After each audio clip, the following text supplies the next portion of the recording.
Hello students, welcome back to my channel. मेरा नाम है शिखा अग्रवाल। आज हम लाइफ प्रोसेस का लास्ट पार्ट जो कि एक्सक्रीशन इन ह्यूमंस है, इसको पढ़ेंगे।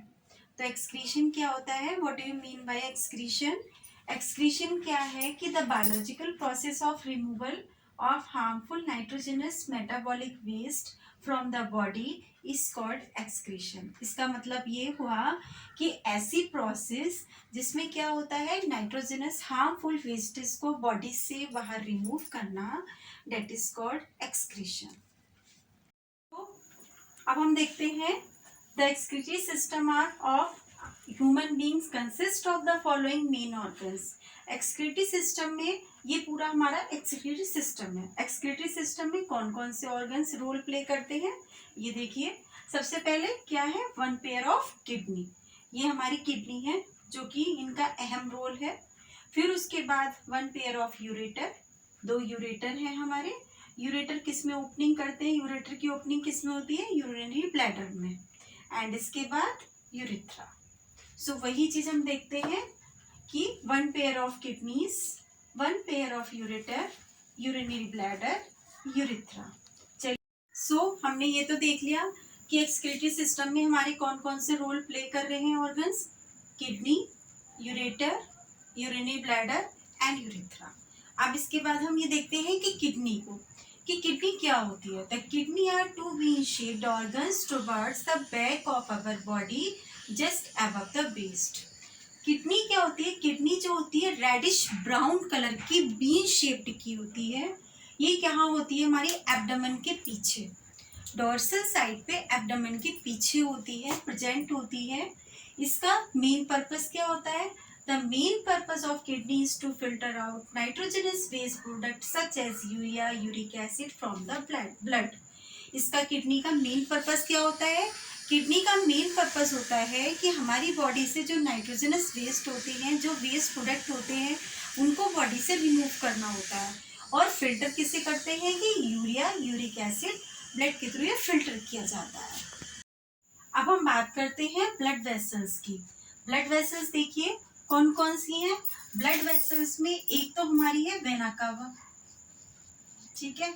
दूसरी है हमारी आर्टरी, ठीक है। अब देखिए एरोटा जो है हमारी, एरोटा को देखते हैं हम सबसे पहले। हमारी दो ब्लड वेसल्स हैं, वेना कावा और एरोटा। एरोटा जो है वो हमारी क्या ला रही है? ऑक्सीजनेटेड ब्लड ला रही है। कहाँ ला रही है? किडनी में ला रही है। क्या बताया मैंने? वेन और आर्टरी दो पार्ट में डिवाइड हो रही है, किडनी में जा रही है। अब एरोटा जो है वो हमारी ऑक्सीजनेटेड ब्लड ला रही है, किसको दे रही है? किडनी को दे रही है, ठीक है।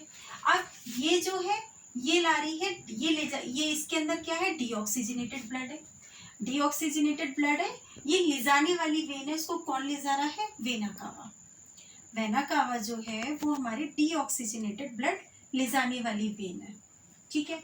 अब देखिए, अब ये जो है आर्टरी और वेन, ये ब्रांचेस में डिवाइड हो रही है। कहाँ जा रही है? किडनी में जा रही है। आर्टरी और वेन हमारी, ये रही आर्टरी और ये रही वेन। ये कहाँ डिवाइड हो गए, कहाँ आ रही है? ये किडनी में ओपन हो रही है।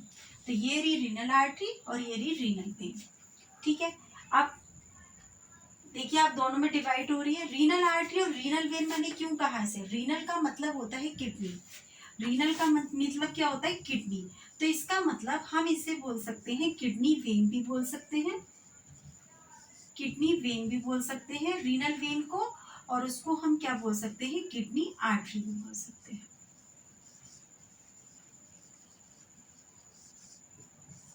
ठीक है। सो अब हम देखते हैं इसकी फंक्शनिंग। इसकी फंक्शनिंग देखिए अब क्या है, चलिए देखते हैं। एरोटा आर्टरी जो है, एरोटा आर्टरी क्या कर रही है? बहुत सारी क्या बनाती है? कैपिलरीज बनाती है। एरोटा आर्टरीज बहुत सारी कैपिलरीज बना रही है। कैपिलरीज क्या करती है? कैपिलरीज बनाती है वेन्स। और ये वेन्स रीनल वेन से अटैच होकर वेना कावा से अटैच हो जाती है। क्या बताया? एरोटा आर्टरी क्या बना रही है? कैपिलरीज बना रही है। ये कैपिलरीज क्या बनाती है? वेन्स बनाती है।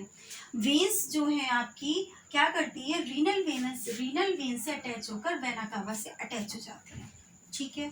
अब जो ब्लड आ रहा है किडनी में वो कैसा आ रहा है, ऑक्सीजनेटेड ब्लड आ रहा है। मैंने आपको पहले बताया था कि ब्लड हमारा आ रहा है, ऑक्सीजनेटेड ब्लड आ रहा है। ऑक्सीजनेटेड ब्लड के साथ कुछ वेस्ट मटेरियल भी आता है। ऑक्सीजनेटेड ब्लड के साथ क्या आता है, थोड़ा बहुत वेस्ट मटेरियल भी आता है। अब वेस्ट मटेरियल क्या होता है, जब ऑक्सीजनेटेड ब्लड आ रहा है तो कैपलरीज से क्रॉस होकर जब वो आता है आर्टरी, जब कैपलरी से क्रॉस होता है तो यहाँ पे क्या होता है, ऑक्सीजन का डिफ्यूजन होता है। क्या होता है, ऑक्सीजन का डिफ्यूजन होता है, मींस एरोबिक रेस्पिरेशन होता है। जब एरोबिक रेस्पिरेशन होगा तो यहाँ पर क्या आ जाएगी, कार्बन डाइऑक्साइड आ जाएगी। कार्बन डाइऑक्साइड आ जाएगी तो ब्लड क्या हो गया हमारा, डीऑक्सीजनेटेड ब्लड हो गया। डीऑक्सीजनेटेड ब्लड क्या हो जाता है, वेना कावा के थ्रू चला जाता है। ठीक है, डीऑक्सीजनेट तो क्या हुआ, वेना कावा के थ्रू ब्लड कैसा चला गया, बाहर चला गया। कौन सा ब्लड बाहर चला गया, आपका डीऑक्सीजनेटेड ब्लड बाहर चला गया। ठीक है, अब जब आप एक बात और देखिए, जब ब्लड बाहर तो चला गया, ब्लड बाहर चला गया, लेकिन उसके साथ आपका क्या यहाँ पर रह गया, आपका रह गया वेस्ट प्रोडक्ट। वेस्ट प्रोडक्ट जो था वो कहाँ आ गया, किडनी में आ गया। वेस्ट प्रोडक्ट आपका कहाँ आ गया, किडनी में। अब क्या होगा, जब वेस्ट प्रोडक्ट अब डिफ्यूजन के, अब क्या हुआ, जब वेस्ट प्रोडक्ट किडनी में आ गया तो कैपिलरीज क्या करेंगी, इस वेस्ट प्रोडक्ट को क्या करेंगी, डिफ्यूजन के दौरान इस वेस्ट प्रोडक्ट को बाहर निकालेंगे। अब वेस्ट प्रोडक्ट तो हमारा बाहर निकलेगा, वेस्ट प्रोडक्ट जब बाहर निकलेगा तो ब्लड हमारा क्या हो जाएगा, क्लीन हो जाएगा। ये तो बाहर चला गया ब्लड। अब उसके बाद वेस्ट प्रोडक्ट हमारा यूरेटर के थ्रू, वेस्ट प्रोडक्ट हमारा यूरेटर क्या हो गया, एक ट्यूब लाइक स्ट्रक्चर हो गई। वेस्ट प्रोडक्ट यूरेटर के थ्रू कहाँ आ जाएगा, यूरिनरी ब्लैडर में आ जाएगा। क्या बताया, जो वेस्ट प्रोडक्ट हमारा किडनी में बचा है, ब्लड क्या हो गया हमारा, क्लीन हो गया, ऑक्सीजनेटेड ब्लड हो गया, ब्लड हमारा बाहर चला गया। ठीक है, उसके बाद जो वेस्ट प्रोडक्ट बचा वो हमारा किसके थ्रू, यूरेटर के थ्रू, एक ट्यूब पाइप के थ्रू कहाँ आ जाता है, यूरिनरी ब्लैडर में आ जाता है। ये हमारा पूरा वेस्ट प्रोडक्ट होता है। जब यूरिनरी ब्लैडर फुल हो जाता है, जब यूरिनरी ब्लैडर फुल हो जाता है तो क्या होता है, फिर उस समय ब्रेन से सिग्नल मिलता है। ब्रेन सिग्नल देता है कि अब इस ये जो यूरिन बचा हुआ है इसको यूरिथ्रा के थ्रू बाहर एक्सक्रीट कर दिया जाए। तो वही होता है, क्या होता है कि ब्रेन सिग्नल देता है और जो हमारा ये यूरिन है, किसमें है यूरिन, यूरिनरी ब्लैडर में है, वो यूरिन यूरिथ्रा के थ्रू बाहर एक्सक्रीट कर दिया जाता है। ठीक है, तो हमने ये तो देख लिया कि किडनी की क्या फंक्शनिंग है, कि किडनी में वेस्ट प्रोडक्ट आ रहा है और जो डर्टी ब्लड है वो किस तरीके से यहाँ पर डिफ्यूजन होता है, फिर उसके बाद ऑक्सीजनेटेड ब्लड बाहर चला जाता है एंड जो वेस्ट प्रोडक्ट बचता है उसको यूरेटर के थ्रू यूरिनरी ब्लैडर में पहुंचा दिया जाता है एंड यूरिथ्रा के थ्रू बाहर एक्सक्रीट कर दिया जाता है। अब हम ये देखते हैं कि किडनी के अंदर जाके देखते हैं, ऊपर ऊपर की फंक्शनिंग तो हमने देख ली, अब हम किडनी के अंदर देखते हैं कि each kidney is made up of a large number of excretory units called nephron। हर किडनी जो होती है हमारी क्या होती है, large number of excretory units, किससे बनी होती है, नेफ्रॉन्स से। नेफ्रॉन्स हर एडल्ट ह्यूमन में, each adult human kidney contains around 1 million nephron. हर किडनी जो होती है उसमें कितने नेफ्रॉन्स, 1 मिलियन नेफ्रॉन्स होते हैं। अब हम देखते हैं अब हम नेफ्रॉन की फंक्शनिंग देखेंगे। अब आर्टरीज की ब्रांच जो होती है वो नेफ्रॉन्स में जाकर कैपिलरीज में खुलती है। कैपिलरीज क्या करती हैं, कैपिलरीज ज्वाइन होकर वेन्स बनाती हैं, कैपिलरीज ज्वाइन होकर वेन्स में मिलते हैं।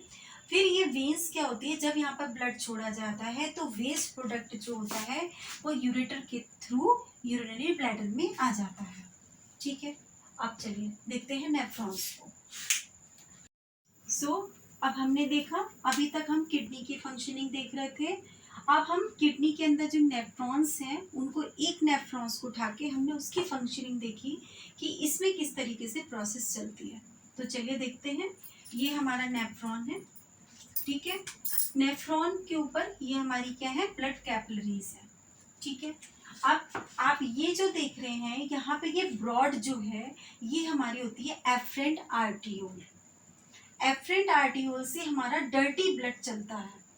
ये हमारा वोमेन कैप्सूल, ये हमारी एफरेंट आर्टियोल, और ये जो है इसे क्या कहते हैं, ग्लोमेरुलस। ग्लोमेरुलस हमारा क्या होता है, ये होता है बंच ऑफ कैपिलरीज। कैपिलरीज का क्या होता है, बंच होता है, ये होता है बंच ऑफ कैपिलरीज। चलिए चलते हैं।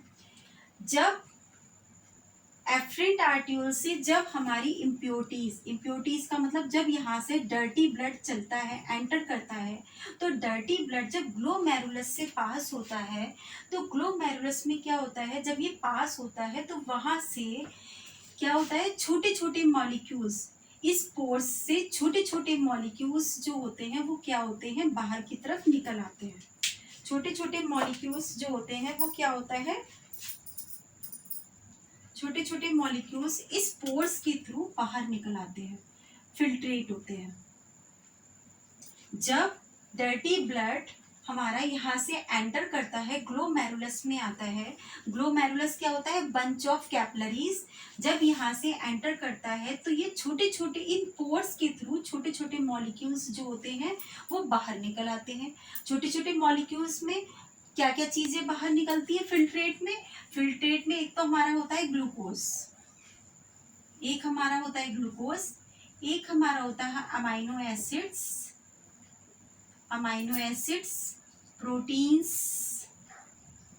Salts, water, urea. तो देखिए इनमें ये चीजें जो ये निकल के आए हैं ये तो हमारी काम की चीजें हैं, ऐसा नहीं है कि ये वेस्ट प्रोडक्ट है। बेशक ये हमारा फिल्ट्रेट है, ये हमारा क्या है, फिल्ट्रेट है, ठीक है। फिल्ट्रेट में हमारी क्या क्या चीजें निकली, ग्लूकोज निकला, अमाइनो एसिड्स निकला, प्रोटीन, सॉल्ट्स, वाटर, यूरिया। लेकिन हाँ, यूरिया जो है वो हमारे काम की चीज नहीं है, वो वेस्ट प्रोडक्ट है, ठीक है। चलिए अब ये बाहर को निकला, इसमें क्या हुआ कि ये जब यहाँ से आया तो इसने यहाँ से यहाँ पे आ रहा है, ये वेस्ट प्रोडक्ट क्या हो रहा है, ये यहाँ से आ रहा है। उसके बाद जब ये वेस्ट प्रोडक्ट, अब जब ये ब्लड कैपिलरीज होंगी, ब्लड कैपिलरीज क्या करेंगी, जो इसमें काम की चीजें हैं उनको क्या करेंगी, ब्लड कैपिलरीज ब्लड के थ्रू इन्हें क्या कर लेंगी, एब्जॉर्ब कर लेंगी। जो इनके काम की चीजें हैं उनको ये ब्लड कैपिलरीज क्या करेंगी, एब्जॉर्ब कर लेंगी। इस प्रोसेस को हम क्या कहते हैं, री एब्जॉर्प्शन। क्या कहते हैं इस प्रोसेस को, री एब्जॉर्प्शन, ठीक है। कैपिलरीज ने एब्जॉर्ब कर लिया, उसके बाद इसमें क्या बचा, केवल वेस्ट प्रोडक्ट बचा। वो वेस्ट प्रोडक्ट इस ट्यूब्यूल इसके सहारे यहाँ से होता लूप ऑफ हैनले से गुजरता हुआ कहाँ पहुंच जाएगा, कलेक्टिंग डक्ट में पहुंच जाएगा।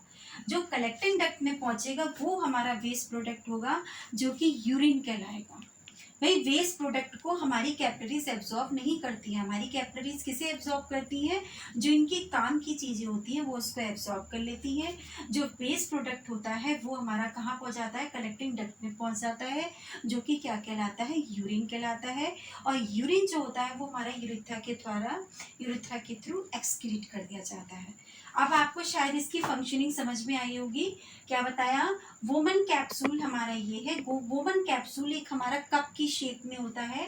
यहाँ से डर्टी ब्लड एंटर करता है, ग्लोमेरुलस में पहुंचता है। ग्लोमेरुलस में होते हैं छोटे छोटे पोर्स होते हैं, वो इन पोर्स के थ्रू थोड़ा थोड़ा जो फिल्टर हो जाता है, कुछ पोर्स के थ्रू छोटे छोटे मॉलिक्यूल्स जो होते हैं वो यहाँ आ जाते हैं, जिनको हम कहते हैं फिल्ट्रेट। फिल्ट्रेट की फॉर्म में glucose, amino acid, protein, salts, water, urea ये यहाँ निकल आते हैं। लेकिन ये हमारा वेस्ट प्रोडक्ट नहीं होता है। वेस्ट प्रोडक्ट में जो हमारी ब्लड कैपिलरीज होती हैं वो क्या कर लेती हैं, जो इनके काम की चीज़ें होती है वो इन्हें एब्जॉर्ब कर लेती हैं, वेस्ट प्रोडक्ट को ये एब्जॉर्ब नहीं करती हैं। उसके बाद ये यहाँ से कलेक्टिंग डक्ट, यहाँ से ये ट्यूब्यूल के सहारे होता हुआ कहाँ पहुँच जाता है, कलेक्टिंग डक्ट में पहुँच जाता है। कलेक्टिंग डक्ट में जो वेस्ट प्रोडक्ट पहुँचता है वो कौन सा होता है, कुछ तो वाटर होता है, some water, some salts and urea. ये कहाँ हो जाता है, यूरिन के थ्रू, यूरिन के फॉर्म में एक्सक्रीट हो जाता है। आई थिंक आपको ये वीडियो समझ में आई होगी, प्रोसेस समझ में आई होगी कि एक्सक्रीटरी सिस्टम क्या होता है।